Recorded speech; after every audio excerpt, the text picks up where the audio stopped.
Isto diz o que é santo, o que é verdadeiro, o que tem a chave de Davi, o que abre e ninguém fecha, fecha e ninguém abre.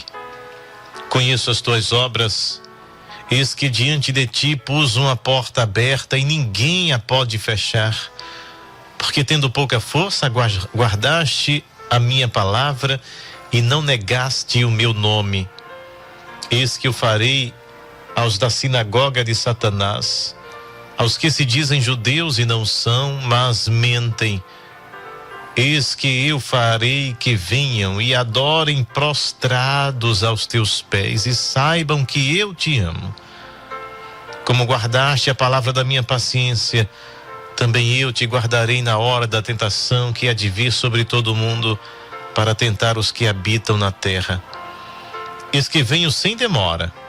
Guarda o que tens, para que ninguém tome a tua coroa.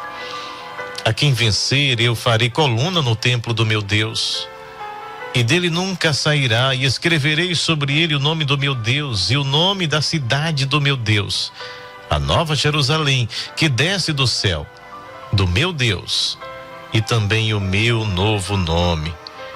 Quem tem ouvidos, ouça o que o Espírito diz às igrejas. Mais uma carta, mas uma apresentação de Jesus a uma igreja, trazendo características dele próprio que revelam, que trazem lições, palavras de encorajamento, porque ele já começa aqui esta igreja dizendo que ele é santo, que ele é separado, que ele não se mistura e que certamente aqueles que o seguem, que o adoram, também devem ser santos. A palavra recomenda: sede santo como eu sou santo, diz o Senhor. Mas antes da gente entender, né, essas belíssimas palavras a uma igreja que não recebe uma repreensão, né, de Jesus, é entender um pouquinho da história, o porquê das palavras de Jesus. E aí isto se acende diante dos nossos olhos, saltam aos nossos olhos, porque Jesus, ele faz, né, esta ponte com característica do que eles estavam vivendo naquele momento, com uma palavra que traz encorajamento e lição para os santos daquele lugar e daquela igreja.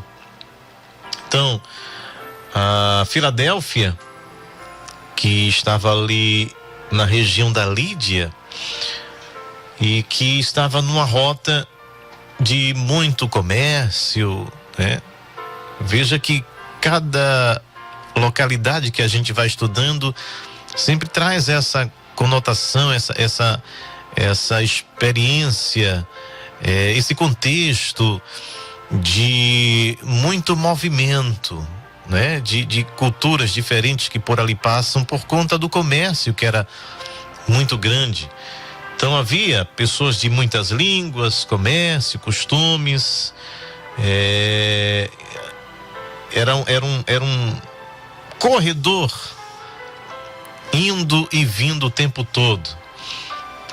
A fundação da cidade de Filadélfia, que foi fundada por Átalo II Filadelfo, rei de Pérgamo, e o apelido Filadelfo significa aquele que ama o irmão, né? A cidade herdou o nome e a vocação de ser um posto avançado da cultura grega e uma vitrine helenística interior, como era uma das bandeiras, né, do Império Grego, helenizar o mundo, levar a cultura grega para o mundo inteiro.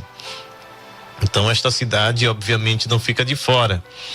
Mas uma outra característica era que esta cidade, né, Filadélfia, ficava numa região sísmica, ou seja, havia muitos terremotos frequentes. As pessoas estavam ali acostumadas com a terra tremendo, casas que rachavam, de pessoas que dormiam fora com medo, né, de desabamentos. Então havia essa instabilidade muito grande ali em Filadélfia. Em relação à religião, é muito parecida também com as demais cidades, né, onde estavam as outras igrejas, que havia obviamente o culto ao imperador, que significava uma lealdade política, de se queimar incenso diante da imagem, né, da estátua do imperador, os deuses gregos tradicionais e uma forte devoção a Dionísio, que era o deus do vinho, né, por causa das vinhas férteis da região, e que se misturava também muitas práticas místicas, rituais de fertilidade e procissões, né? O culto a Dionísio, ele tem as mesmas características desta festividade que ocorre aqui no Brasil, geralmente no mês de fevereiro, onde abre-se as portas da licenciosidade, do tudo pode, do afrouxamento de muitas coisas, né? Então veja que essas coisas são bem antigas. E é nesse cenário, é nessa região de muita efervescência cultural, religiosa, mística, de adoração a deuses, do culto ao imperador, do culto a Dionísio, que uma igreja floresce, que uma comunidade que levanta a bandeira do evangelho, que nada contra este sistema, contra esta maré se estabelece. E o texto diz que, mesmo tendo pouca força, em meio a essa turbulência, em meio a esta pressão social, perdendo, não podendo ascender a outras camadas sociais, porque eram impedidos pelo fato de não declararem César como Senhor, a não participarem dos cultos dedicados a essas divindades, a não oferecerem incenso ao imperador, a não irem pelas ruas em procissão e se embriagando com vinho e vivendo uma vida desregrada durante aquele festival, mas que preferiam perder, não conseguir contratos, não conseguir muitas vezes comprar ou vender. E mesmo diante deste cenário, eles permaneciam fiéis. Era uma igreja pequena, era uma igreja que não tinha este poder, esta influência, este palco, mas tinha algo que era extraordinário: manter a fidelidade, manter a identidade, ter o compromisso, não se moldar ao sistema, como diz Paulo. Não vos amoldeis a este mundo, não vos conformeis, não tomem a forma, porque isso é perigoso, e isso acontece com muita sutileza e não acontece da noite para o dia. Se a gente comparar as gerações dos nossos avós, dos nossos pais, as nossas e agora dos nossos filhos e netos, há um choque, porque estão tentando remover os marcos antigos, estão tentando adaptar o evangelho, estão tentando reescrever a Bíblia e que ela se amolde à cultura, às transformações sociais, aquilo que grupos minoritários querem determinar como verdade. Mas louvamos a Deus porque ainda há um povo neste mundo que nada contra esse sistema, nada contra esta maré, que está de pé diante da presença do Senhor, que mesmo tendo pouca força, muitas vezes continuam na batalha, muitas vezes ferido, sangrando, com a dor, mas continuam no seu trajeto. Essa igreja enfrentava pressão do culto imperial, era status social, era pertencimento. Oferecer incenso diante da imagem do imperador significava que eu sou leal ao império, eu sou leal ao imperador, eu sou leal a esta cultura, eu sou leal a este povo. E aí era como se fosse um duto, uma liberdade, um habeas corpus, para você ter a liberdade de comercializar, de comprar, de vender, de viver em sociedade, porque você faz parte desse sistema. Então você tem a pressão do culto imperial, a oposição de parte de comunidades judaicas, ortodoxas, que perseguiam aqueles que se convertiam ao Evangelho. Muitos tentavam fazer um sincretismo entre o judaísmo e o cristianismo, observar o cerimonialismo da lei de Moisés e continuar sendo crente em Jesus. Os discípulos, os apóstolos enfrentaram muita dificuldade porque eram os cristãos judaizantes. E é interessante que hoje em dia a gente vê uma crescente esse entrelaçamento entre pessoas que se dizem cristãs, mas que usam elementos do culto judaico que já passou. Esqueceram do tetelestai, do está feito, está consumado, está pago. Do Cristo que cumpriu a lei por nós e que agora pela graça sois salvos, e isto não vem de vós, é dom de Deus, não vem de vós para que ninguém se glorie, para que ninguém diga foi por méritos. E enfrentava não só a pressão do culto imperial, a oposição por parte desta comunidade judaica local, mas a exclusão social por não participar destas festas. Era a igreja excluída, era a igreja fora do sistema, era um povo que dizia: nós nos prostramos não diante de César. César não é o rei dos reis, César não é o senhor dos senhores, César não merece adoração. Nós só nos prostramos diante daquele que morreu na cruz, entregando-se por nós, mas que ao terceiro dia ressurgiu com poder e grande glória. A este a gente dá louvor, a esse a gente se prostra, a este a gente coloca o rosto no chão em honra. Somente a ele.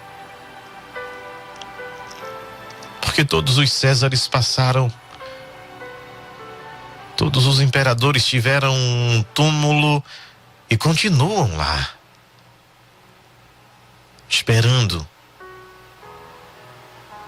se encontrar com este que todo joelho, de grandes e pequenos, de grandes autoridades e de pessoas que não tiveram nenhuma relevância na sociedade, mas que estarão todos irão se prostrar, para que todo joelho nos céus, na terra, debaixo da terra se prostre. Quem acreditava, quem não acreditava, vai ter que se prostrar diante dele. Glória, pois, a ele eternamente. Amém. Aí ele diz: eles tinham pouca força. Era gente que não batia no peito dizendo eu sou, eu posso, não sou como os demais homens, pecadores. Antes cumpro todos os mandamentos, deveres, observações. Não. Era gente pobre de espírito, era gente pequena. Era gente que reconhecia que sem Jesus não dá para viver. Dá para viver debaixo da opressão do Império Romano. Dá para viver nadando contra esse sistema, contra esta maré. Dá para viver não se prostrando diante de César. Dá para viver não participando dos cultos dedicado a Dionísio. Agora sem Jesus não dá para viver não. Porque o mundo pode até matar corpo físico. O mundo pode até tirar a vida daquele que serve a Jesus. O que ele jamais poderá é nos separar do amor de Deus que está em Cristo Jesus. Porque nem a morte, nem a vida, nem anjos, nenhum poder, principados, potestades, coisas do presente, coisas do porvir, criatura, fome, nudez, espada, Paulo diz que nada tem o poder de separar aqueles que servem a Jesus deste amor. Não separa, não dá. Mesmo tendo pouca força, dá para resistir à opressão. Mesmo tendo pouca força, dá para resistir à tentação. Mesmo tendo pouca força, consegue não se misturar, não se amoldar a esse sistema. Ter pouca força não significa que eu não consiga. Ter pouca força significa que mesmo em meio à tempestade, eu sei que me coloca de pé. Eu sei que não sou eu, não são as minhas forças. Porque é uma igreja que está no olho do furacão. É uma igreja que vai contra tudo e contra todos, por amor de Jesus. E isso vai exaurindo as forças, vai tirando as energias muitas vezes. Tem hora que, não é? Tem hora que a gente diz, meu Deus, eu não aguento mais. Mas olha o que Jesus diz, mesmo tendo pouca força, guardaste a minha palavra. É a mensagem de Jesus. Mesmo com pouca força, vocês sustentam a fé. Vocês continuam sendo sal da terra, luz do mundo. Aí ele diz assim, eis que diante de ti pus uma porta aberta. Porque quando ele se apresenta dizendo, eu sou o que é santo, santo, santo e santo, separado, o que é verdadeiro, e que tem a chave de Davi, que tem a autoridade não é de César, Deus não é Dionísio, Deus não são os deuses gregos. Ele diz, quem tem a autoridade de fechar, de abrir, de mandar na vida e na morte, sou eu. Ele diz que abre, ninguém fecha, fecha e ninguém abre. E como ele diz sempre a todas as igrejas, ele diz, conheço as tuas obras, eu conheço, eu sei de você. Jesus sabe de cada um de nós, mesmo nas nossas fraquezas, mesmo com as pernas trêmulas, as mãos trêmulas, muitas vezes sem energia, sem força, mas ele coloca sobre nós a sua mão direita e diz, não temas, continue, estou te dando força, estou te dando graça, você não vai vencer, você já é vencedor. Essa é a diferença. Nós não iremos vencer, em Cristo somos mais. Eu sou, você é mais do que vencedor. Ser vencedor é para os fracos. Quem está em Cristo é mais do que vencedor. Porque para o mundo vencer é chegar num determinado patamar e ali acabou. Em Cristo é um mergulho no infinito. É mais do que vencer. Ele diz: eu tenho a chave de Davi que abre e ninguém fecha, fecha ninguém abre. Conheço as tuas obras e diante de ti pus uma porta aberta. Primeiro ele diz, tem autoridade real. É aquele que abre e fecha os destinos, que tem o nosso caminho traçado, como ele disse a Jeremias. Antes que foste gerado, eu já te conheci. Ou como Davi disse, que de um modo terrível fui formado, ou seja, Deus já sabia o nosso destino, a nossa vida estava escrita em seu livro.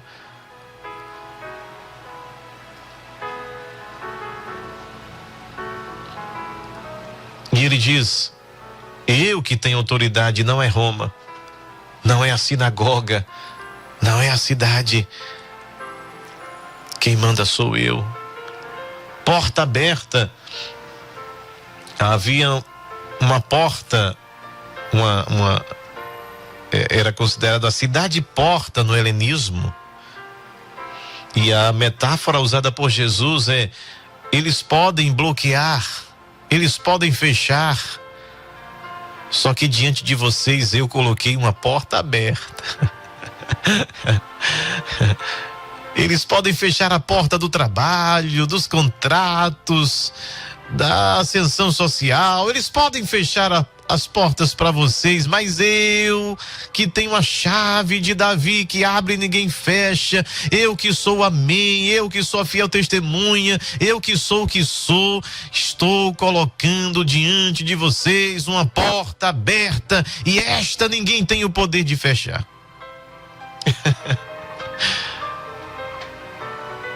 Era uma igreja pequena, mas era gigante no amor,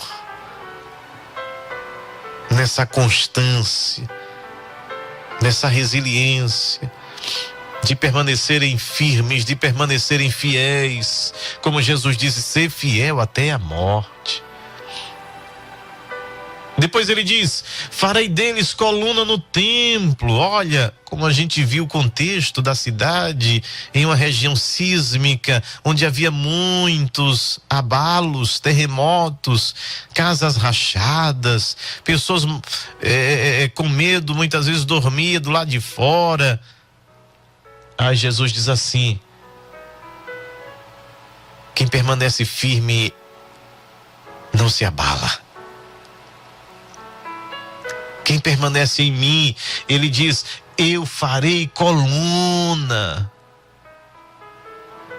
É mesmo pequeno, mesmo tendo pouca força, mas se crer, se permanecer, se continuar, se resistir, se não abandonar, Jesus diz, você será coluna, você é coluna na tua casa, coluna na tua família, você será usado como coluna, como estrutura sólida, forte.